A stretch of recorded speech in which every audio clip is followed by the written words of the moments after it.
Capítulo 32. Perdona lo imperdonable. Entonces se le acercó Pedro y le dijo: Señor, ¿cuántas veces perdonaré a mi hermano que peque contra mí? ¿Hasta 7? Jesús le dijo: No te digo hasta 7, sino aún hasta 70 veces 7. Por lo cual el reino de los cielos es semejante a un rey que quiso hacer cuentas con sus siervos. Y comenzando a hacer cuentas, le fue presentado uno que le debía 10,000 talentos. A éste, como no pudo pagar, ordenó su señor venderle, y a su mujer e hijos y todo lo que tenía, para que le pagase la deuda.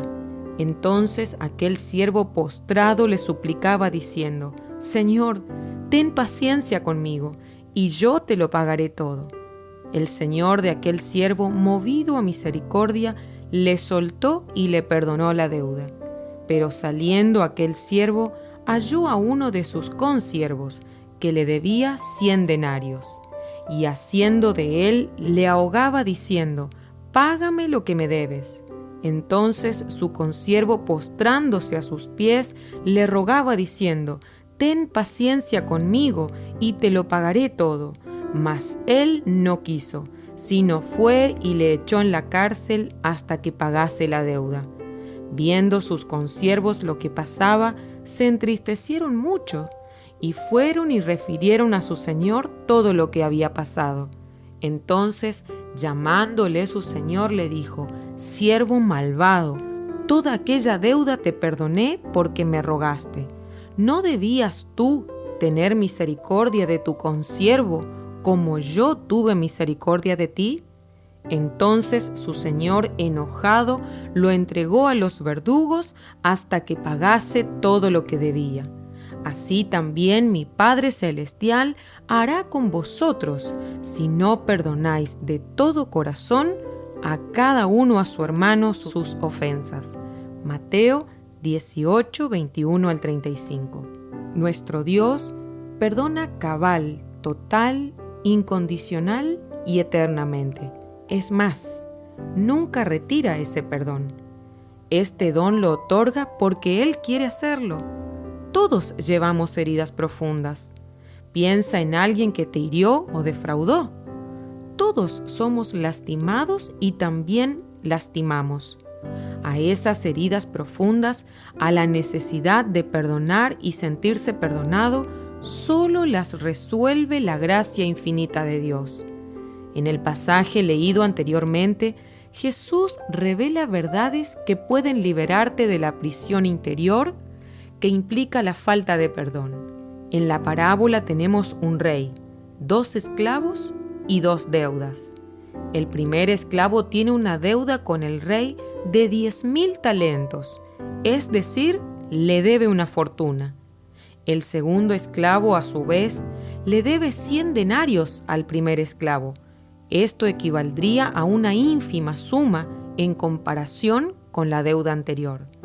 El rey perdona al primer esclavo de pura gracia. Entiende que no puede pagar, entonces anula su deuda.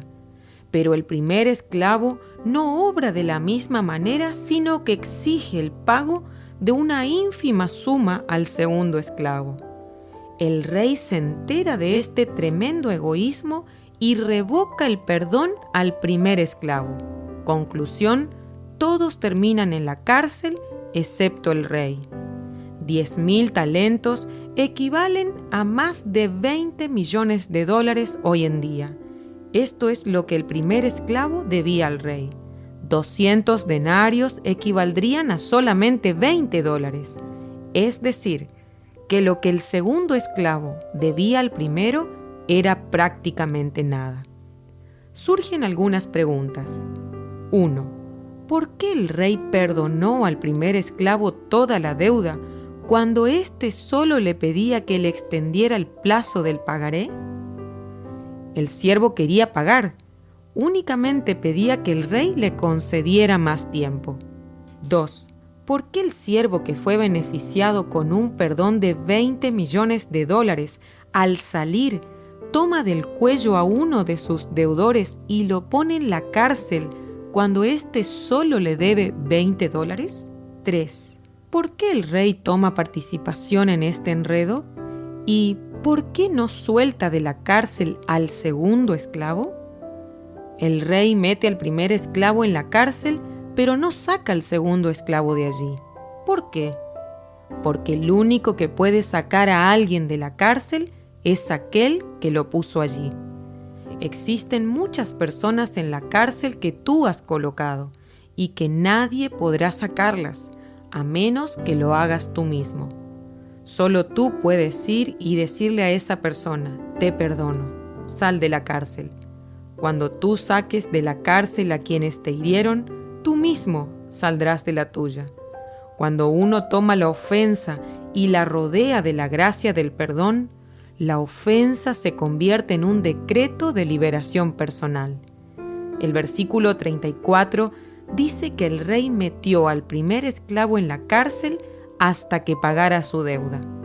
El rey sabía que no podría pagar esa cifra. ¿Por qué entonces dice el versículo 34 que lo pone en la cárcel hasta que pague toda su deuda? Si en libertad no podía hacerlo, ¿cómo hará ahora que está preso? El primer esclavo tenía con el rey una deuda impagable. No era la deuda de un general adinerado o aristocrático, sino la de un esclavo. Nunca hubiera podido pagarla. Entonces, la razón por la cual el rey perdona esa deuda era porque resultaba impagable. Y una deuda impagable solo se puede cobrar otorgando gracia absoluta. Eso es lo que hizo Dios con nosotros. El rey tenía el derecho de matar al esclavo, mandarlo a la cárcel o venderlo, pero él amaba al esclavo y lo perdonó. Llama la atención que el esclavo pide al rey renegociar la deuda. Es como si dijera: no me perdones, déjame pagarte. Esto representa la lucha eterna entre Dios y el hombre. Dios quiere perdonarnos porque sabe que la deuda que tenemos con Él no se puede pagar. Sin embargo, el hombre quiere hacer algo para pagársela. Es una ofensa para Dios. Esa actitud representa el orgullo del ser humano. No obstante el rey haberle perdonado la deuda al esclavo, parece que éste nunca escuchó que el rey lo había perdonado. En su mente, el rey le había dado tiempo para ir a juntar la plata y pagarle. En vez de recibir el regalo, le dijo: dame tiempo. Aunque fue perdonado, nunca se supo perdonado. Nosotros reaccionamos igual. Pensamos que si nos pagaran lo que nos deben, si mis padres me hubieran pagado la carrera, si mi esposa me acompañara más, si no me hubiera casado, si hubiera tenido mejores oportunidades, en definitiva, si me pagaran lo que me deben, las cosas serían muy diferentes. Necesitas perdonar y saberte perdonado. Necesitas aceptar el perdón inmerecido de un Dios totalmente bueno. Si no aprendes a perdonar a quienes te deben 20 pesos, nunca podrás sentirte perdonado por Dios. La verdadera razón por la que el rey pone en la cárcel al primer esclavo es para que se dé cuenta de su situación. Si no pudo aceptar el regalo antes, cuando podía trabajar e intentar pagar, tendrá que comprender que ahora en la cárcel nada podía hacer excepto decirle al rey: acepto tu regalo de perdón incondicional, haciendo por otros lo que tú hiciste conmigo. Dios entrega a los verdugos o torturadores, a quienes no perdonan, para que puedan aceptar finalmente la gracia de Dios y luego repartirla a otros como Él ha hecho antes. Para meditar y actuar, ¿identificaste alguna persona presa en la celda de tu corazón? No pases rápidamente a la segunda pregunta. Repasa en tu mente si has liberado a todos los que tenías presos. En caso de que identifiques a alguna persona que necesitas perdonar, ¿qué harás con ella? Dios te ha perdonado una deuda impagable. ¿estarías dispuesto a hacer lo mismo por esa o esas personas? Aceptar el perdón de Dios y perdonar a quienes nos ofendieron es la mejor manera de vivir la vida. Practícalo y lo verás.